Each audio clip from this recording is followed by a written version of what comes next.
नमस्कार साथियों, स्वागत है आप सभी का। मैं इंजीनियर लोकेन चौधरी यशस्वी एकेडमी पर आप सभी का स्वागत करता हूं। दोस्तों, आज हम चर्चा करने जा रहे हैं राजस्थान से संबंधित एक महत्वपूर्ण खबर, जिसमें भारत के प्रधानमंत्री जो हैं अभी राजस्थान की यात्रा पर आए और राजस्थान में बहुत बड़ी योजनाओं की घोषणा की गई है।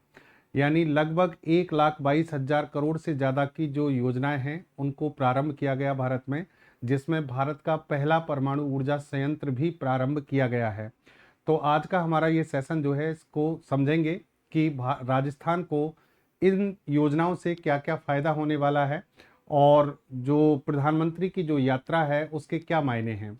देखिए, यहाँ खबर ये है कि PM Modi in greater Noida and Rajasthan today, मतलब दोनों जगह इनको आज जाना था। राजस्थान का इनका एक शेड्यूल था और राजस्थान में मोदी जी जो है उन्होंने स्वदेशी मंत्र बोले, ब्रांड किसी भी देश का हो उसमें मेरे देश की मिट्टी। यानी कहने का मतलब इन्होंने स्वदेशी जो ब्रांड है उसको यहाँ पर प्रमोट करने की बात कही है। और ये पॉलिटिकल व्यू यानी एक तरीके से कांग्रेस और बीजेपी की तुलनात्मक रूप से यहाँ पर बातें करते हुए मोदी जी को पाया गया। और ये देखिए, सबसे पहले हम बात करें कि जो मेन उद्देश्य था वो ये था कि राजस्थान में किन किन योजनाओं का उद्घाटन किया जाना है। तो बांसवाड़ा में जब यहाँ पर ये आए तो इन्होंने कुछ प्रोजेक्ट ऐसे थे जिनका ऐलान किया। और ये मोदी जी की 4 महीने में राजस्थान में लगभग दूसरी यात्रा थी।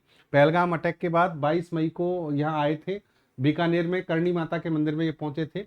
और जो योजनाएं अभी घोषित की गई हैं वो बहुत सारी हैं, जिनको आपको डिटेल में यहाँ पर बताएंगे।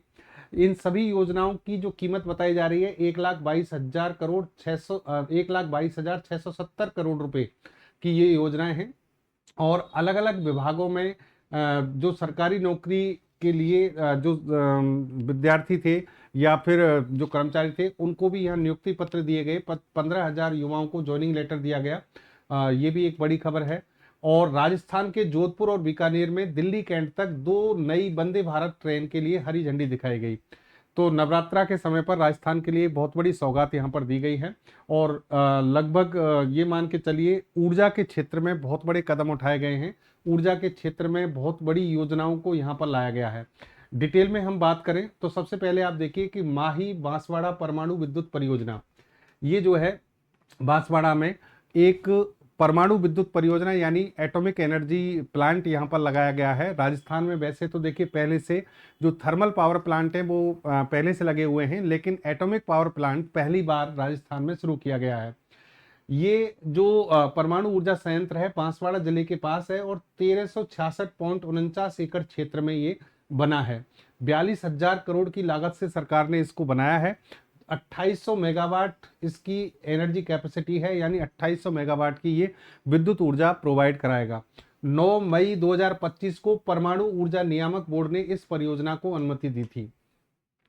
इसके अलावा अक्षय ऊर्जा परियोजना बीकानेर में शुरू की गई। 590 मेगावाट की अक्षय ऊर्जा परियोजना 8,500 करोड़ रुपए से शुरू की गई है। इस परियोजना का उद्देश्य राज्य की ऊर्जा की मांग को पूरा करना, कार्बन उत्सर्जन को कम करना और नवीकरणीय ऊर्जा को बढ़ावा देना। देखिए, पूरे देश में इस समय रिन्यूएबल एनर्जी को बढ़ाने के लिए, प्रोत्साहित करने के लिए कार्य किए जा रहे हैं। उसी क्रम में राजस्थान में भी ये बड़ी घोषणाएं की गई हैं। एटॉमिक एनर्जी प्लांट जो है इससे भी कार्बन उत्सर्जन कम होगा। फिर इसके अलावा यहाँ पर आप देखिए अक्षय ऊर्जा परियोजना जो बीकानेर में स्टार्ट की गई है, ये भी एक बहुत बड़ा प्रोजेक्ट है 8,500 करोड़ का। इससे भी रिन्यूएबल एनर्जी को प्रमोशन मिलेगा और जो कार्बन एमिशन है जिसके कारण ग्लोबल वार्मिंग होती है या फिर ग्रीन हाउस गैसों की मात्रा CO2 मीथेन जैसी गैसें बढ़ती हैं, उन सभी को रोकने में सहायता मिलेगी। 15.5 गीगावाट क्षमता की बिजली प्रसारण लाइनों का शिलान्यास। इसके तहत 5 जिले कौन कौन से हैं याद रखना, जैसलमेर, बाड़मेर, सिरोही, नागौर, बीकानेर। इनमें 15.5 गीगावाट क्षमता की विद्युत प्रसारण लाइनें बिछाने की योजना शुभारंभ की गई है। और ये भी एक बड़ा प्रोजेक्ट है। 13,183 करोड़ रुपए का इस प्रोजेक्ट में लगाए जाएंगे और इन जिलों में बिजली की जो समस्या है उसको कम किया जाएगा, उससे छुटकारा पाया जाएगा। माही परमाणु ऊर्जा संयंत्र जो है इसके बारे में और डिटेल से हम बात करें तो लगभग आप ये मान के चलिए जैसे कि 2800 मेगावाट कुल इसकी क्षमता है। 42,000 से 45,000 करोड़ की आसपास इसकी लागत होगी और एक बड़े क्षेत्र में ये फैला हुआ है। यहाँ पर कहा जा रहा है कि 5,000 लोगों को प्रत्यक्ष रूप से रोजगार मिलेगा और लगभग 10,000 लोगों को अप्रत्यक्ष रूप से इसमें रोजगार दिया जाएगा। 15 पेयजल परियोजनाओं का भी शिलान्यास किया गया। ये पेयजल परियोजनाएं बांसवाड़ा, उदयपुर, डूंगरपुर, धौलपुर, सवाई माधोपुर, बाड़मेर, दौसा, चूरू, अजमेर, भीलवाड़ा, सीकर आदि में शामिल हैं और 5,884 करोड़ रुपए के हैं। ये भरतपुर के लिए भी इसमें काफी अनाउंसमेंट किए गए हैं। 2 फ्लाईओवर भरतपुर में बनाए जाएंगे, 2 फ्लाईओवर, एक पुल, 119 अटल प्रगति पथ निर्माण योजना। इसके तहत भरतपुर में 2 फ्लाईओवर और बनास नदी पर पुल निर्माण और 119 अटल प्रगति पथों का निर्माण किया जाएगा। इनकी लागत 878 करोड़ रुपए होगी। 3 जीएसएस बनाने की घोषणा की गई। ये जीएसएस बनेंगे बीकानेर और जैसलमेर में। 200 केवी की क्षमता की 3 जीएसएस ये बनाए जाएंगे और इससे भी विद्युत की जो आपूर्ति है, उनकी जो लाइन है वो बिछाई जाएंगी। 348 करोड़ रुपए की ये लागत से परियोजना काम करेगी। सीवरेज और जल प्रदाय परियोजनाएं, ये डीडवाना और कुचामन में सीवरेज और झुंझुनू में सीवरेज और जल प्रदाय योजना की शुरुआत की जाएगी 226 करोड़ रुपए से। तो कहने का मतलब ये सारी चीजें। भरतपुर में देखिए इन्होंने कहा है कि 128 करोड़ रुपए की लागत से 800 बेड का होगा अस्पताल। देखिए यहाँ पर जो आरबीएम हॉस्पिटल है भरतपुर में, जो भरतपुर की लाइफलाइन कहा जाता है, इसमें ऑलरेडी 550 बेड हैं। यहाँ पर एक तो जनाना हॉस्पिटल हो गया, एक आरबीएम हॉस्पिटल हो गया, इनमें मिलाकर 550 बेड हैं मरीजों के लिए। अब इसमें 250 बेड जो हैं और बढ़ाए जाएंगे, टोटल कैपेसिटी 800 हो जाएगी और जिसके कारण चिकित्सा के क्षेत्र में भरतपुर के लोगों को काफी कुछ फायदा होगा और भरतपुर से जयपुर जो मरीजों को रेफर करना होता है वो भार कम होगा, यानी भरतपुर में इलाज की सुविधाएं जो है वो बढ़ जाएंगी। पीएम यहाँ पर बोले बिजली है तो उजाला है, यानी बिजली है तो उजाला है, बिजली है तो दूरियां मिटती हैं, बिजली है तो दुनिया हमारे पास है।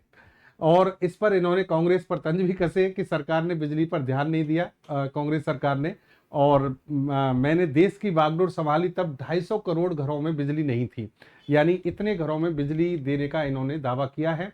और सरकार के जो प्रतिष्ठित पद पर जितने भी मंत्री थे वो सभी इस मंच पर यहाँ पर मौजूद थे। और यहाँ पर मोदी जी जो है उनको देखिए सीएम भजनलाल शर्मा, दोनों डिप्टी सीएम दिया कुमारी, प्रेमचंद बैरवा और भाजपा प्रदेश अध्यक्ष मदन राठौड़, ये सभी इन्होंने अभिवादन किया। बाबूलाल खराड़ी और विधायक जो हैं बाबूलाल खराड़ी और बाकी के जो विधायक हैं इन्होंने इनको तीर कमान यहाँ पर सौंपे हैं। और मोदी जी ने यहाँ पर त्रिपुरा सुंदरी और माँ माही को नमन करते हुए ये कहा कि माही का पानी हमारे आदिवासी भाई बहनों के संघर्ष और जीवटता का प्रतीक है। और यहाँ पर महाराणा प्रताप और भील को नमन करते हुए इन्होंने अपनी बात को रखा। उदयपुर से चंडीगढ़ ट्रेन को किया रवाना, यानी ये देखिए यहाँ भी एक अनाउंसमेंट ये हुआ कि उदयपुर से चंडीगढ़ के लिए एक नई ट्रेन जो है उसको शुरू किया गया और उसके लिए भी इन्होंने यानी पहले इनिशिएट लिया है, यानी इसको शुरू कर दिया है। नेक्स्ट आप देखेंगे इसमें कि मोदी जी जो है इन्होंने 15,000 युवाओं को नियुक्ति पत्र दिए, यानी अपना जो ये आयोजन था इसमें इन्होंने जो युवा हैं जिनको ज्वाइनिंग लेटर दिया जाना था वो कार्य भी यहाँ पर किया गया। हमारा लक्ष्य आत्मनिर्भर भारत है। मोदी जी ने यहाँ पर साफ तौर पर क्लियर किया कि भारत अब आत्मनिर्भरता की ओर बढ़ रहा है, हर चीज में हम स्वदेशी को अपनाना चाहते हैं और लोगों से भी आग्रह किया कि आप भी ज्यादा से ज्यादा स्वदेशी वस्तुओं को अपनाने पर या खरीदने पर ध्यान दें। दुकानदारों से और जो ग्राहक हैं उन सभी से आग्रह किया है कि स्वदेशी चीज़ों पर आप ज़्यादा से ज़्यादा ध्यान दें। जैसे कि अभी दिवाली का माहौल है तो उसमें भी ये चीज़ लागू होती है। देखिए यहाँ पर addressing a public rally in Banswara PM Modi says our aim is Aatmanirbhar Bharat, हम किसी और पर निर्भर नहीं रहे, यह अब बहुत आवश्यक है। The path to it goes through the swadeshi mantra. ठीक है, यानी स्वदेशी मंत्र यहाँ पर दिया है कि भाई स्वदेशी चीजों को आप क्या करें, अपनाएं। दूसरी तरफ मोदी जी ने कांग्रेस को भी यहाँ पर कहीं ना कहीं आड़े हाथों लिया, यानी कांग्रेस पर भी कुछ तंज कसे हैं और इन्होंने महंगाई को लेकर बहुत सी सारी चीज़ों को लेकर कही कि हमने जो जीएसटी में बदलाव किए हैं, जीएसटी को लागू किया फिर उसमें बदलाव किए तो उससे आमजन जो है उसके लिए काफ़ी राहत मिली है। और देखिए यहाँ पर अगर आप जीडीपी ग्रोथ रेट की बात करें तो ये भी आंकड़ा अभी चर्चा में बन गया है कि भाई जो जीडीपी जो है ये आप जो ब्राउन कलर में देख रहे हैं 2015, 2016, 17, 18, 19, ये एनडीए गवर्नमेंट के तौर पर है, यानी उसके उसमें है टाइम में 7.48%, यहाँ पर 8.2%, और फिर आपका आ गया 7.2, और 2019 में 6.8। और ये दूसरा कंपैरिजन, कुल मिलाकर बात ये है कि कहीं ना कहीं इस चीज़ को बताने की कोशिश की गई है कि हमने ग्रोथ रेट जो है उसको बढ़ा दिया है। अच्छा, इसके अलावा इन्होंने कुछ चीज़ें ऐसी कही जो राजस्थान में जो समस्याएं व्यापक हैं उन पर हम बात करेंगे। लेकिन उससे पहले एक और चीज़ आप देखिए कि यहाँ जीएसटी को लेकर इन्होंने कहा कि आमजन को बहुत ज़्यादा फायदा होने वाला है।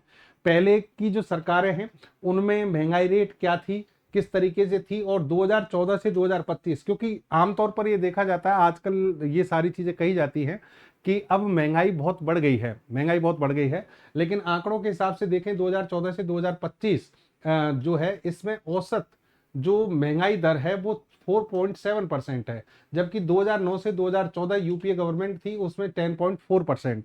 ठीक है। और इसी तरीके से आप आयकर की बात करें तो इस पर मोदी जी ने काफी मतलब बोला है कि भाई जो इनकम टैक्स की जो रेट है या फिर जीएसटी से हमने इन चीजों को कम करके काफी कुछ राहत दी है। इसके अलावा राजस्थान में देखिए पेपर लीक, भ्रष्टाचार और महिलाओं पर अत्याचार, ये चीजें भी यहां पर इंडिकेट की गई हैं, इनको टारगेट किया गया। और पेपर लीक का मामला राजस्थान में बहुत ज्यादा रहा है, और इसमें मैं ये कहूंगा कि देखिए आंकड़े हो सकता है कुछ चीजें कांग्रेस में ज्यादा हो, कांग्रेस के कार्यकाल में ज्यादा हुए हों, लेकिन ऐसा नहीं है कि बीजेपी के कार्यकाल में नहीं हुए हों। दोनों ही कार्यकाल में हमारी जो शिक्षा की जो स्थिति है शिक्षा के क्षेत्र में वो बहुत ज्यादा बदतर रही है पिछले लगभग 20-25 सालों में। ऐसा कोई पेपर नहीं होता जो लीक नहीं होता है, तो इससे विद्यार्थी वर्ग बहुत ज़्यादा परेशान है। बहुत सारी ऐसी भर्तियां हैं जो 4-4 साल 5-5 साल तक लटकी रहती हैं, और विद्यार्थियों का जो जीवन के जो मूल्य वर्ष जो बहुत ज़्यादा अमूल्य वर्ष हैं, जो उनकी ज़िंदगी का जो बहुत मुख्य समय होता है वो खराब हो जाता है। जैसे कि अभी एसआई वाला जो एसआई यानी सब इंस्पेक्टर की जो घटना चल रही है उसमें विद्यार्थियों के साथ में बहुत ज़्यादा गलत हो रहा है एक तरीके से। जो विद्यार्थी यहाँ पर पेपर लीक में प्रकरण में शामिल थे उनके साथ तो चलो ये है कि उनको तो सजा मिलनी चाहिए, लेकिन जो शामिल नहीं थे उन विद्यार्थियों के साथ बहुत ज़्यादा गलत हो रहा है। तो इन चीज़ों को सरकार अगर संभालने पर ध्यान देती है तो ये अपने आप में बहुत अच्छी बात है। तो ये थी आज की खबर। मिलेंगे एक नई जानकारी के साथ, बेहतर जानकारी के साथ। धन्यवाद। जय हिंद, जय भारत।